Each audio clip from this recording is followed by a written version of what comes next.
What's up, everybody? Welcome to the Mike Dolce Show. Exciting episodes today. We have none other than the Mr.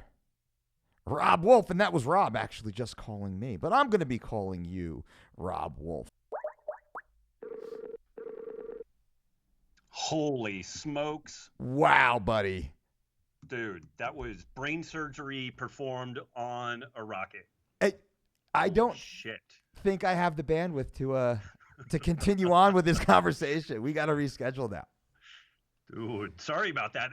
Skype updated my profile like a week ago, and I have not really been able to make it work since then. I did a super cranky email to or not email, but tweet to Skype and Microsoft, and they're like, "Wow, we're really sorry. What can we do?" And I'm like, "You can put everything back the way it was." Thank you. Thank you.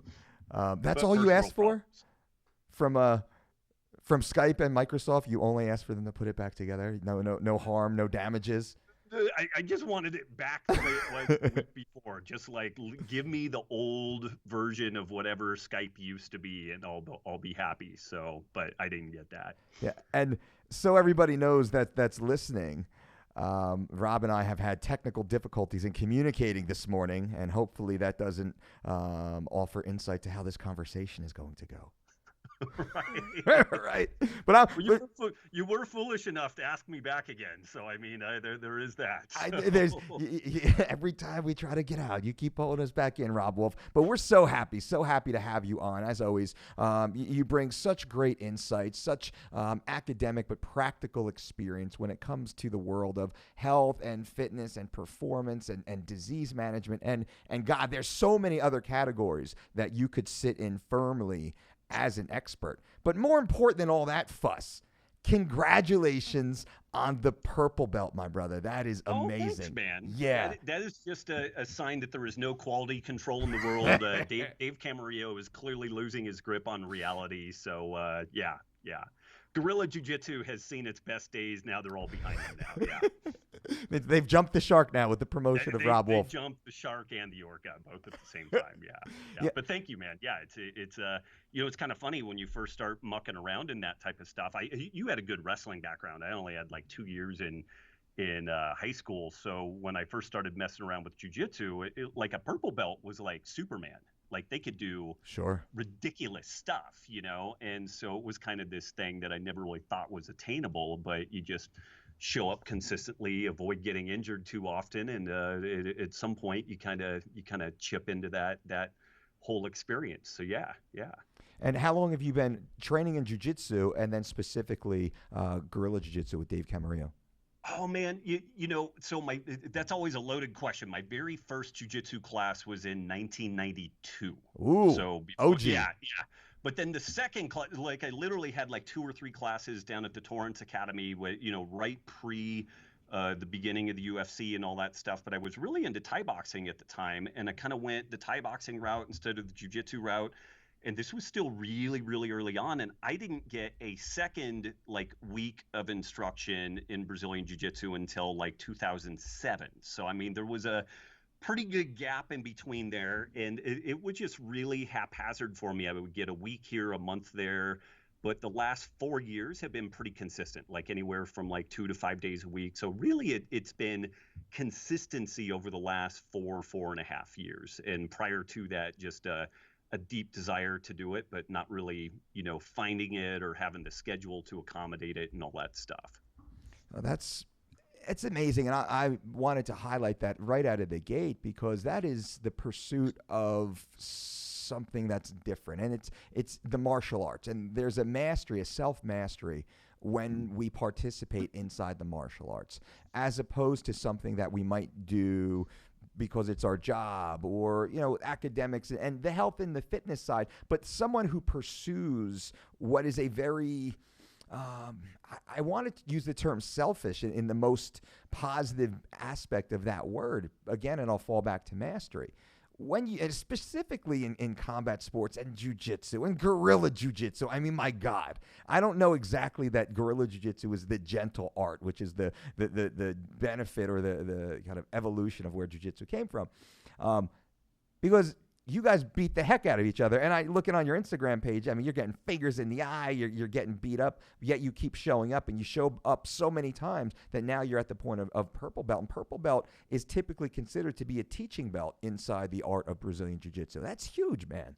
Yeah, it's a huge honor, it's a giant responsibility to kind of own that and take it forward. And thank you. And it's I've had a modicum of success, like in my the paleo sphere and CrossFit, and I was a state powerlifting champion at one time. So going into jiu-jitsu, at least for me, you always suck at least some of the time, and so if you have a super fragile ego and you're not okay with looking like an idiot more often than not, then you probably shouldn't even head down that path. And I guess my point to that is there were lots of places where I could have gone and hid and looked like I had a modicum of competency, but instead I've been mucking along with the jiu-jitsu where it's pretty clear that I have no competency whatsoever. And I keep trying to sharpen that up and make it better. So thank you. Absolutely. Absolutely. Awesome. And I think that fares well with what you typically do professionally. I mean, typically that word is wide. Also, the health and the sciences side and what you're doing with performance, but also disease management, age management. And I've watched your career and your passion and your work really change in so many ways, yet there's always the common thread of your core principles that you follow and evolve as they go. So with what you're doing right now, and this is what I'm curious about, how does it compare to what you were doing 10 or so years ago? And during the last 10 years, what have you learned from others and their research and their work, but also what have you seen with your practical experience?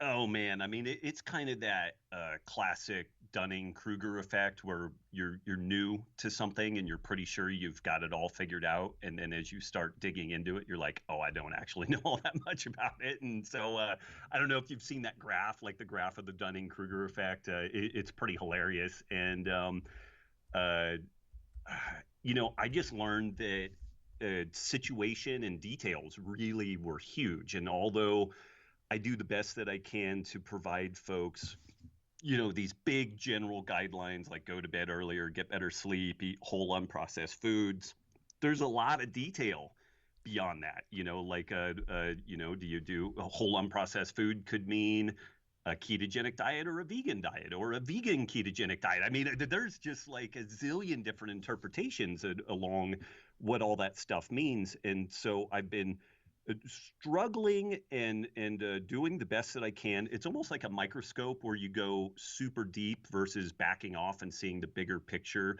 So you're zooming in and zooming out. And we need to start most people from a zoomed out perspective, give them a 30,000 foot level, assuming that they're wanting to make some sort of health or body composition change or something like that. You can't blow them out of the water with a ton of details, but also what tends to happen is people will get some success. I'm no different than this.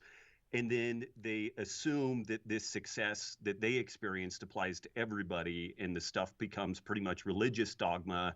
And then you've got a hell of a time having any nuanced discussion then, so like, oh, some people do better with more carbs, some people do better with fewer carbs, some people get by with less sleep, some people get by, but you must have more. And so developing that nuanced discussion, and in relating this, it seems so obvious that it's almost painful to admit that this is where my deep insights have come over the years. But you're always, or at least I've always tried to get these big picture concepts that would apply to as many people as possible, which is good. But then there's also, you've just got to keep some powder dry for addressing all the nuance, all the detail, all the exceptions, and have some ability to triage and sort that stuff. And I guess like in my second book, that one of the ways that I tried to address that was this thing called the 7-day carb test, which is basically you get in and kick the tires on about a 50-gram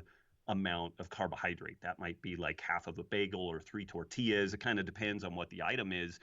But some research that came out of the Weizmann Institute from Israel a couple of years ago suggested that if people can figure out what foods they can have a really good blood glucose response to, not going too high, not going too low, they tend to do well. Like they have great appetite control. They tend to spontaneously reduce caloric intake.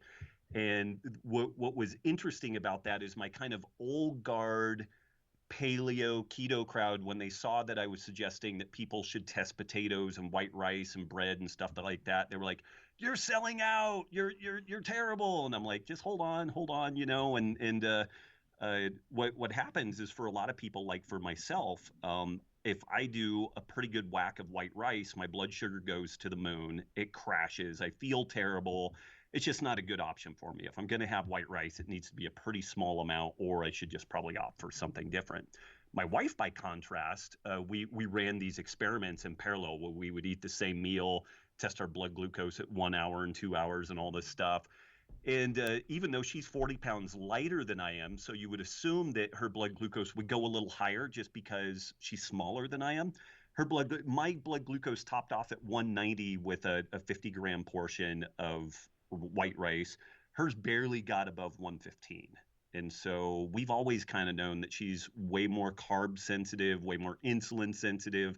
And then interestingly, we did some experiments where we both fasted, seeing how quickly we would get to like a 0.5 millimolar ketone level.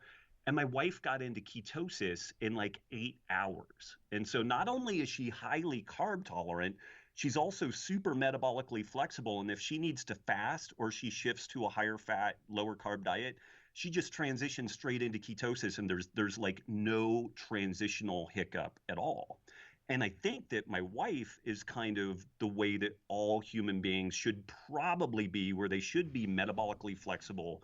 They could shift back and forth between different fuel substrates kind of seamlessly. But I've had a lot of gut issues. I was on antibiotics for acne from the age of 13 to like 21. And now when I dig around in the research looking at that, it suggests that these antibiotics can cause some damage to the mitochondria. If the mitochondria get damaged, then there tends to be more inflammation and difficulty dealing with carbs. And on and on and on. I'm rambling at this point. But, I always work to strike a balance between the big picture story and then also being able to get in and get granular and address the individual's needs. And this carb testing is a really simple, inexpensive, direct way that folks, if I tell someone, hey, I don't think you right now will do well with a high carb diet, then they feel like I'm being a dick and I'm being prohibitive and everything. But if I say, hey, go test this stuff, and then you tell me where your numbers are, and their numbers are up in the stratosphere, then I'm like, well, for your situation, for right now, this isn't going to work. Here's the things that we could do to try to, improve your metabolic health, improve your insulin sensitivity, and what have you. And then we can revisit this and see how you're doing. So I guess those are kind of the biggies that I've taken away over the last 5 or 10 years is trying to strike a balance between the big picture versus the granular individual picture, and then having something that's really actionable, which is this kind of 7-day carb test. I think is a pretty slick way for people to get their hands around where they are on that carb sensitivity versus resistance spectrum. Sure, and we have it up on the screen right now. So could you walk us through just briefly what the 7-day carb test is, so those listening can actually understand and hopefully jump in immediately? Yeah, for sure. So what I recommend is I think we have this on the website also, but it's on your website, sir. Yes, robbwolf.com. Yep. Yeah, it should be on. I'll track down the URL for it, but we have it up on the screen. So there, we got it right here. Perfect. So what I'm recommending in this is that folks use a 50-gram amount of carbs, and this is the effective carbohydrate. So like white rice, I think ends up being a cup, right around there, a cup of cooked white rice. Usually some sort of bread will be like 2.5 to 3 pieces. Tortillas, it's like 3 decent sized corn tortillas. It kind of varies based off the food, but I recommend that people pick 5 to 7 carb sources that they really enjoy, or at least that they're curious about. And what we do is first thing in the morning, and this is the reason why I recommend first thing in the morning, is there's fewer variables that have been introduced into our physiology at this point. You get up, you drink some water, you go potty, you hit this meal. We then track blood glucose. Ideally, you would check blood glucose at 1 hour and at 2 hours, and really ideally you would do it before even eating the meal. That's a big ask. Instead, for most people, I just tell them to check at 2 hours. And if at 2 hours, blood glucose is above 115 nanograms per deciliter, then in my opinion, it's probably either an inappropriate carb type for the individual, or maybe we need to think about reducing the amount, or think about using some mitigative strategies like that carb mainly gets consumed post-workout. We do some chromium with it. We do some vinegar with it. All of these things can really mitigate that glycemic response. And generally, if we keep that blood glucose response really nice, then we tend not to get the rebound hypoglycemia. So we eat one meal, we kind of get up, and then we drop. And with that rebound hypoglycemia, that's usually when people go looking for more food. They're not even really hungry yet. Like that meal hasn't been out of them that long, but because the blood sugar has fallen, their brain is looking for some more energy. And so they tend to go looking for some more food. And so that's kind of the nuts and bolts of the 7-day carb test, and the why behind it is trying to find a really, really stable blood sugar level. Interestingly, there was a fascinating study that was just done, and it suggested that the main precipitator of cardiac events, of a like occlusive heart attack and stroke, is a big blood sugar change. So going from either low to high or exceptionally high to low causes an inflammatory response that may be like the primary precipitator for these cardiac events. That's very interesting. And we talk a lot about disease and disease management and lifestyle-related disease and all these self-induced conditions. And what we try and do is we try and focus on initially what works for most people most of the time, and really what works best for most people most of the time. So a lot of the content that we try and put out, and the talking points, and some of the students or clients even that we try and reach, what works best for most people most of the time. And once we have that established, usually within the individual, and we could lean towards an 80-20 principle or a 90-10 principle of, are you doing this stuff first before you make that crazy jump into an exclusionary program or a hardcore template program or the full HIIT, high intensity interval training style of exercise? People, they jump so far into that last 10% of actually what matters, while not doing the first 80 to 90% of the core and the foundation. And that's somewhere, can you help broaden that for those listening? What's the foundation for most of the people listening right now? We have some pretty strong commonalities that we all should be doing before we niche out, as I like to say. I mean, your wife is amazing. I wish I had that type of sensitivity. Me, I'm not. Italian, Irish, Native American. I'm kind of shot in many ways, with a family history of diabetes and stroke and heart disease on my father's side. I got to be really conscious and really aware, but I have to do the first 80%. So what would be your foundation concepts for everybody? Yeah. And, as a hat tip to you, you've been incredibly successful with this stuff. And I would argue it's because you've used that kind of Pareto 80-20 approach of, okay, here are some immutable, unarguable guidelines that we've got to tick these boxes, or else we're just floundering. Like, it's shooting a cannon out of a canoe deal. And anybody doing health coaching, running a gym, what have you, again, I would strongly suggest, do whatever you want. If you tell people to do things these days, they get triggered. So I'll strongly suggest that if you want to be Are you assuming my nutrition lifestyle? Start with these basic principles. And, funny enough, even though I'm kind of a food guy, more and more I've been getting geeked out on sleep and circadian rhythm. So getting light on your person early in the day. And man, people get so spun out about this. They're like, I have red hair, I can't tan. And I'm like, dude, for you, it may be 5 minutes because you're redheaded and you live in Arizona. It may be 5 minutes a morning. For someone else, they're dark complected and they live in Seattle. They need as much as they can possibly get, So there's there's nuance on this. But even just if it is a cloudy day, just simply being outside on that cloudy day is typically much, much, much brighter, like millions of times brighter than what we get indoors during any period of time. And the more that I've learned on circadian rhythm, which is this kind of day-to-day, week-to-week, month-to-month, year-to-year cycle that our bodies exist in, and everything in nature exists in, the circadian biology considerations are really interesting. Like, there are some folks, and they're figuring out more and more about how many people express this, but everybody tends to be more insulin sensitive early in the day and less insulin sensitive later in the day. And this can be so profound that a given individual eats a meal in the morning and they have a normal blood glucose response, no dramas, no issues. If they ate that same amount and type of carbohydrate in the afternoon or evening, they have diabetic blood sugar levels off that. And so just the circadian biology is a really interesting piece that I don't think people give enough attention to. And it's really easy to stay up super late playing video games and, mucking around on social media and whatnot. And I've just been seeing a huge return on investment with that sleep and circadian rhythm. So that's kind of the first pillar. The second pillar is some sort of nutritional approach, which my crazy idea is the bulk of your nutrition should come from whole, largely unprocessed foods. Eat to a point of satiety, Whoa. figure out a glycemic level that works for you. I mean, it's pretty avant-garde stuff. Crazy talk.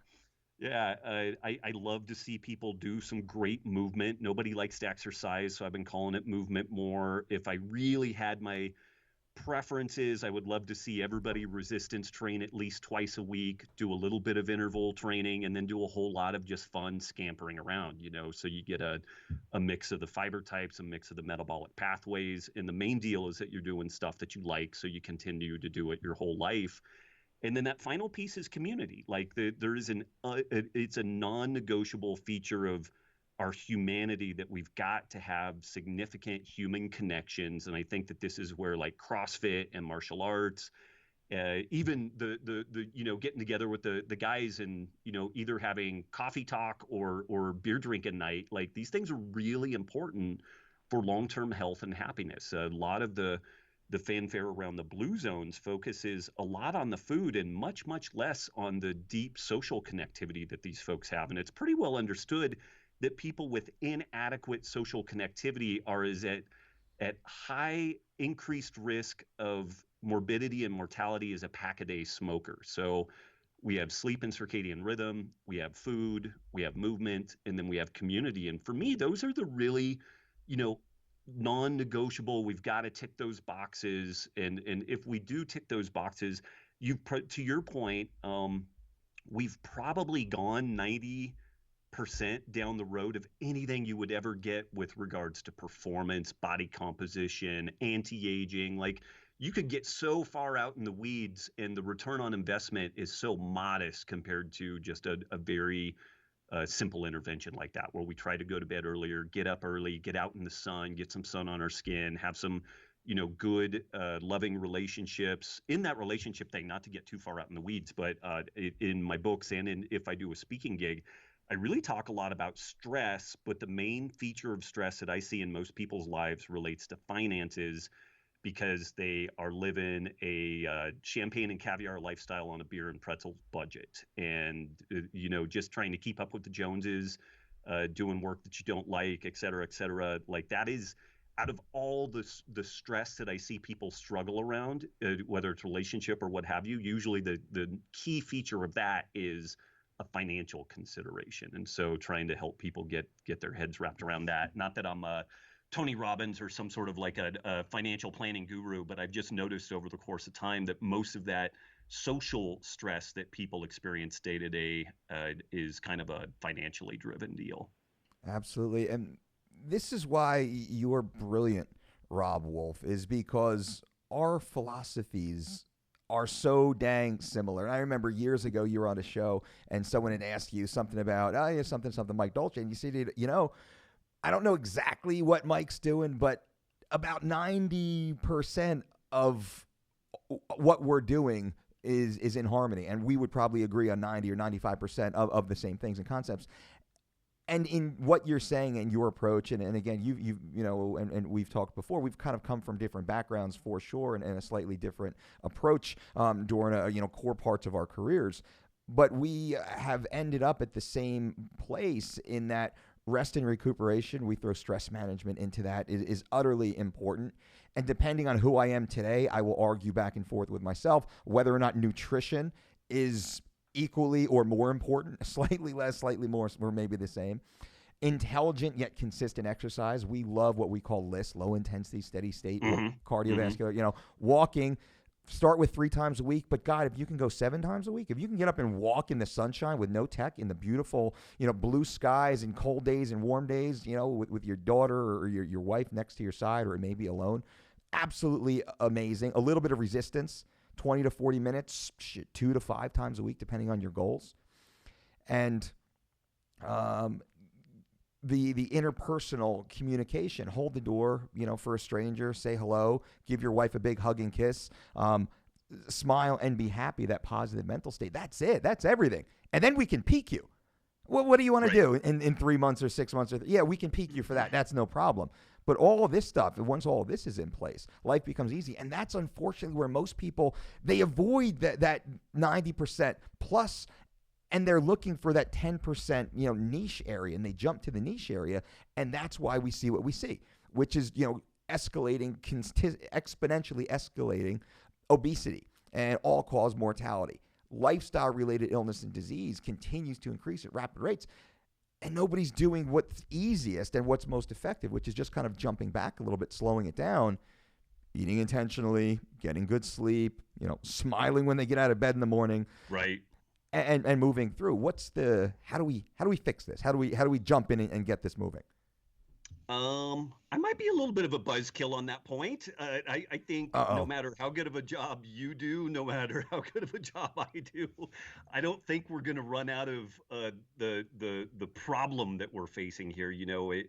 My perspective on kind of modern life is that everything has been set up to kind of work against what made us successful in the past. And this is where this kind of paleo ancestral health template comes in.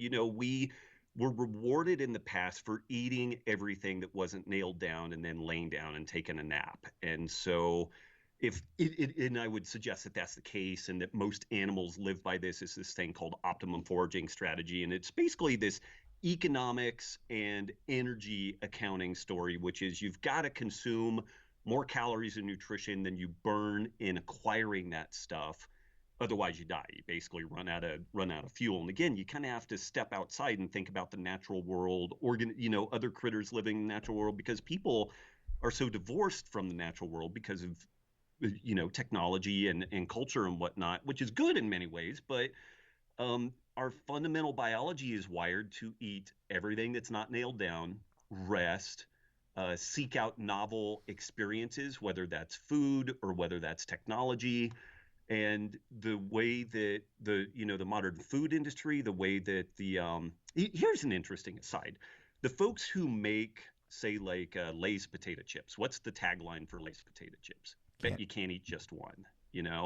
And then Doritos just came out with this new brand of extra hot chips, and it says, caution, some chips may be extremely hot. And so what they've done, even within a single bag of these Doritos chips, is they've created a palate experience that's different. One chip is mild, one chip is medium, one chip is super hot. And this variability hits our brain, hits the dopamine centers of our brain in very different ways than a more monotonous, kind of stable dietary exposure. And what it does is it causes you to overeat. People eat more food at a buffet because they have more variety. And so you get tired of one thing and you move on to another. The food manufacturers employ evolutionary biologists, evolutionary psychologists to make their food more addictive, to understand the evolutionary underpinnings of addiction. And the folks who are very good in social media like Twitter, Facebook, these guys have employed tons of evolutionary biologists, evolutionary psychologists to understand what is it about our hunter-gatherer past that could lend something towards being addictive today.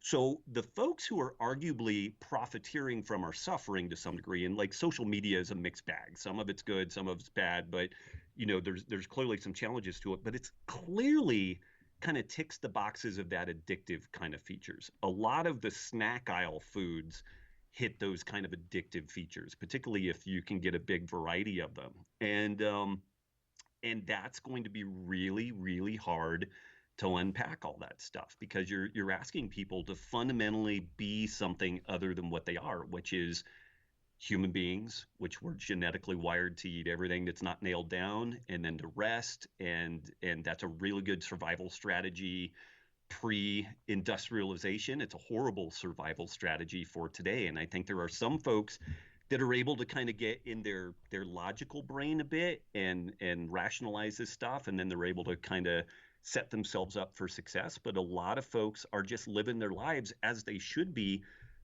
but without that analysis, which is really hard to do. You're asking people to do something that is really pretty hard. But without that, like, they're just going to kind of follow the normal human behavior. And people can say that it's lazy, they can vilify it, all that stuff. I'm not in the fat acceptance camp. Like, I don't think we should just roll over and accept our fate.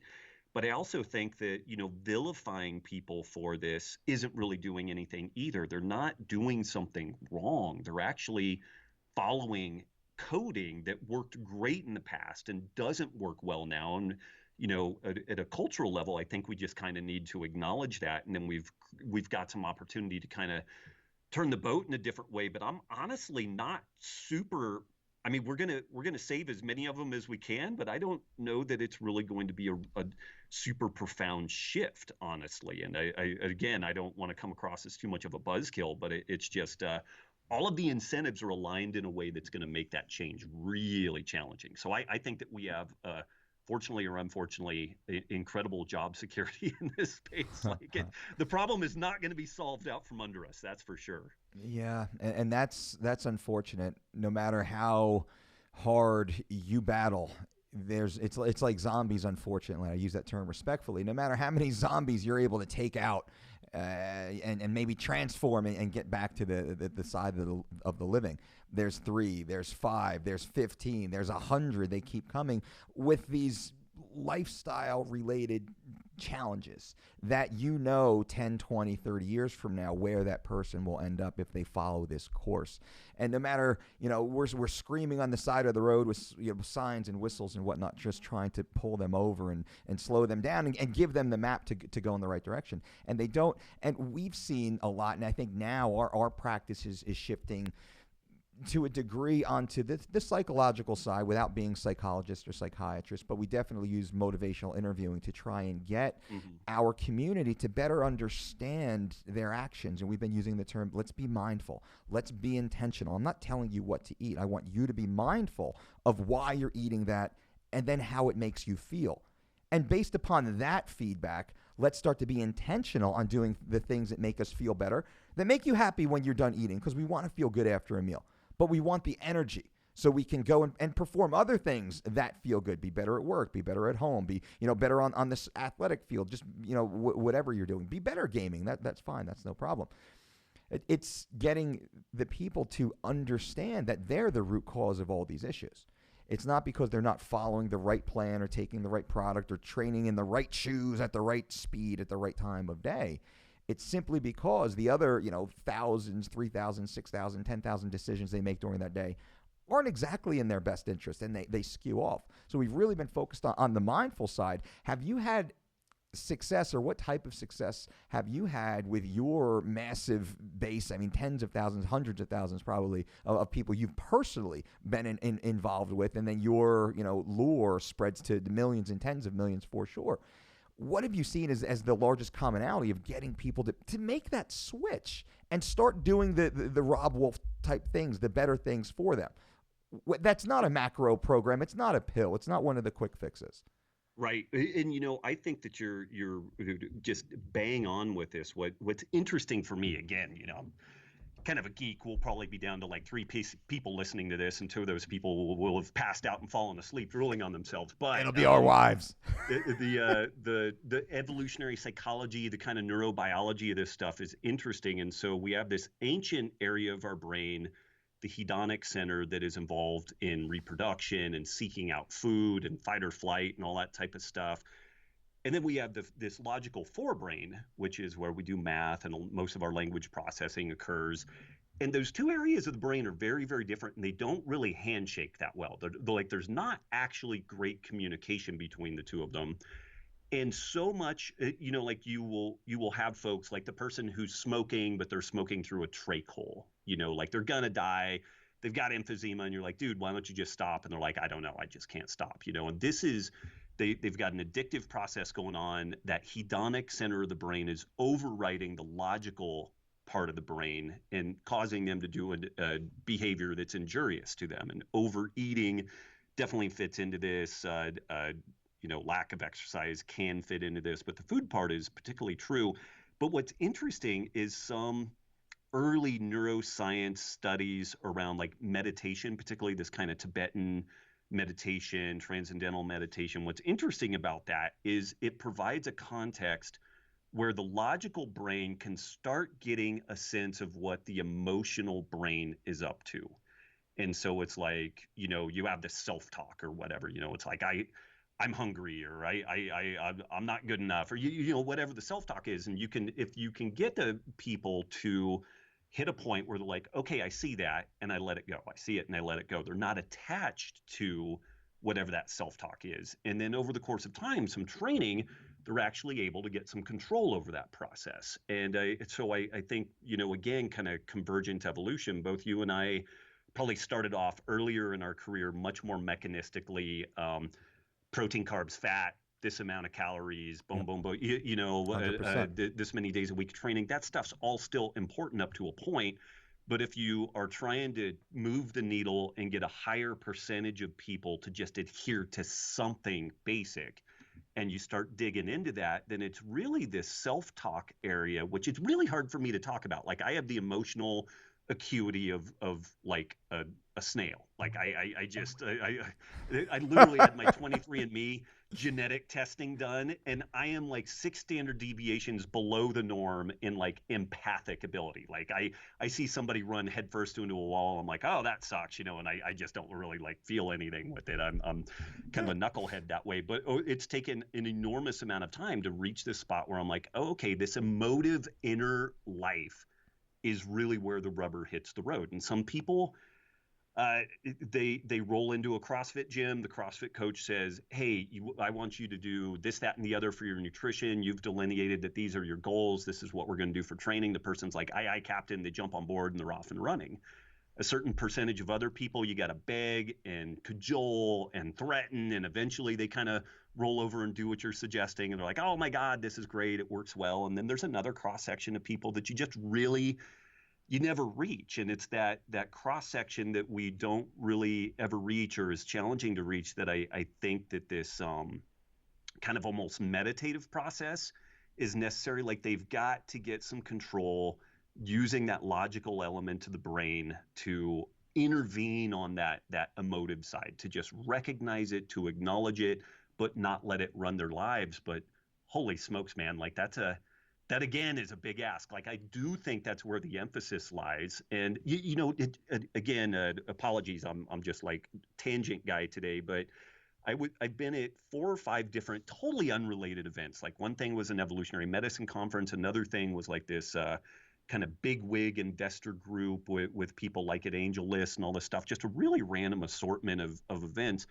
But the one thing that came up at all these events that was really fascinating to me is they said the future of healthcare is the health coach. So we're going to have an interface of like the doctors, physician assistants, allied healthcare providers at the top of this thing, where they're going to screen for potentially life-threatening issues. And then they're going to help develop kind of a program. But then that program, the day-to-day implementation, is going to be administered by health coaches. And this circles back around to the point about community. The long-term buy-in that people need, it necessitates support. And we don't always get that from family. We don't always get it from friends or coworkers or what have you.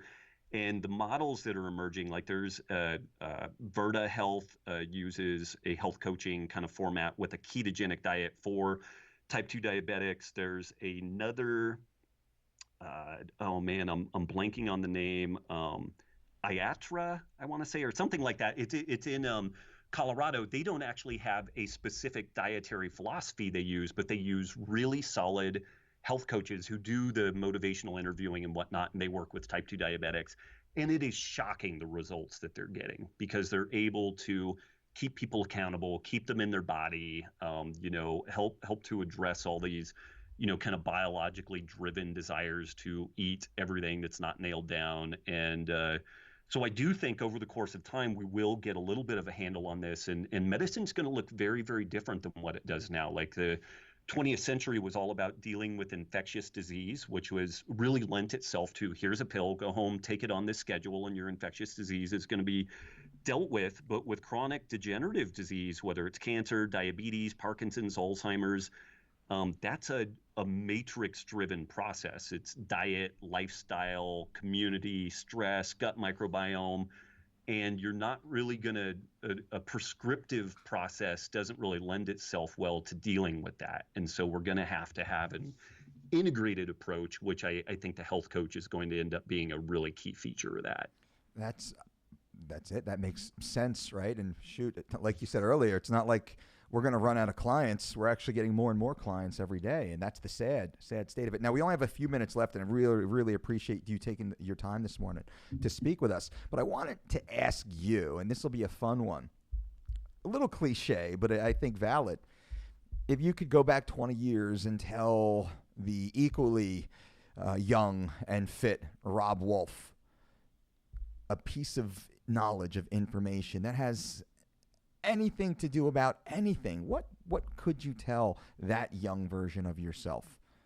Oh man, that's a good question. I noodle on that every once in a while. My wife asked me a similar question, which she's kind of our business guru within what we're up to, and she's been trying to get us to do an exercise of, imagine freezing your life right now, popping your head up, and then transporting forward 10 years in the future and being able to look back at your whole life and then figure out, what would you have done differently? If I could give myself some advice, I would probably have spent a little less time building all kinds of other branded stuff that I didn't have an equity slice in, and a little bit more time just developing me as kind of an individual, a person, a presence. I've been honestly really pretty uncomfortable with that in a lot of ways. Like, I really like being part of a team. That's why when I was involved with CrossFit, it was kind of cool because I could sing its praises and not really sound like an asshole, because it's not like, oh no, I'm not great. It's this community that's great. It's all this stuff that's great. And so there's some laudable elements to that, but also there's kind of a reality that when you chop wood, carry water for 20 years, building a lot of bandwidth and everything, it's kind of nice to have something that is your own, and that, you've kind of carved out your area of turf to some degree. And I think it's maybe part of the reason why I've tended to want to play on these other teams is there's also a lot of responsibility around taking the ownership for that kind of presence. Like if you get something wrong, you get nailed to the cross for it. Like in my first book, I recommended some fairly high dose fish oil based off some research that was contemporary at the time. And then over the course of time, some research kind of emerged that suggested that perhaps wasn't the best thing in the world. And man, it's funny, changing my position on that, I got hammered because I changed my position. I got hammered because I got it wrong to start off with, even though everybody else was kind of on the same board, Yeah. and that's just kind of a part and parcel of what, just modern world to some degree. But I would probably tell myself to focus a little more on developing me and a little bit less, like paleo is a great template, but I really worked a lot to try to push that as an overarching kind of epistemology, and that's okay and everything. But I ironically, I think to the degree that concept has had some traction has been people kind of like myself who are not so religiously zealoted around it. We use it as a good starting place. It's like, okay, if we're going to play darts, let's try to hit something that's 80% on point, and this kind of gets us there, and then we can move from there. And as much as I enjoyed my time in CrossFit in many ways, there were some kind of challenging elements to that as well. And so if I could look back, I would actually, now that I think about it, I would be much more Mike Dolce and much less Robb Wolf had I done this stuff, because you've done a great job of being able to create a community, a branded entity, a credible presence in this health and wellness kind of scene. And I guess one final thought, again, man, I am just rambling today, but I really tried to launch into the healthcare scene kind of head on. Like, we had a risk assessment program here in Reno that I spent 5 years trying to developing and get some venture funding on it. And we eventually decided that rolling this thing out modestly and slowly was a better option. So like, I wish that I had avoided that effort. But other than that, like, those are kind of the only things that come to mind.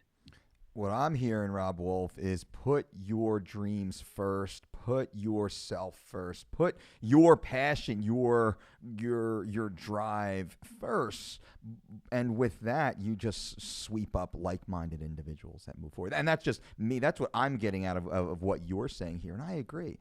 Put yourself first, and you're an icon, brother. You're an icon. I look up to you. I'm a fan of you. Thanks, I follow man. you Thank you. 100%. And I think because you have the open-mindedness as a true scientist, but a true man of integrity and honesty, to know, well, how can I be better? How can I that was awesome what we did yesterday, but man, what did I learn from that? How can we improve that? And that's what I've seen while following you for over a decade now. With God knows we're young, Rob. I look back in time now. I'm like, wow. We're young compared to rocks, but we're not young compared to much else. That's true. That's true.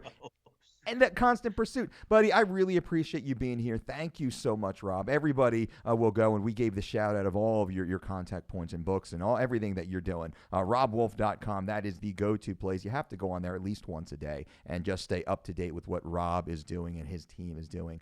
Anything for you as you part, sir? No, man, thank you. Thanks for all the work you do. Thanks for the continued friendship. Always an honor hanging out with you. So thank you so much. Likewise. And we got to go out and get some coffee one of these days, my friend. Absolutely. We'll do it. Look forward to it. All right. Talk soon, Rob. Bye-bye. Bye. There we go, ladies and gentlemen. Mr. Robb Wolf. Always a pleasure. Always enjoyable to have Rob on the show. God, I just learned so much from the guy. I'm inspired so much by that guy. And, it's just really, really cool to be able to have him jump on and speak with you guys, all of us getting on here and chatting.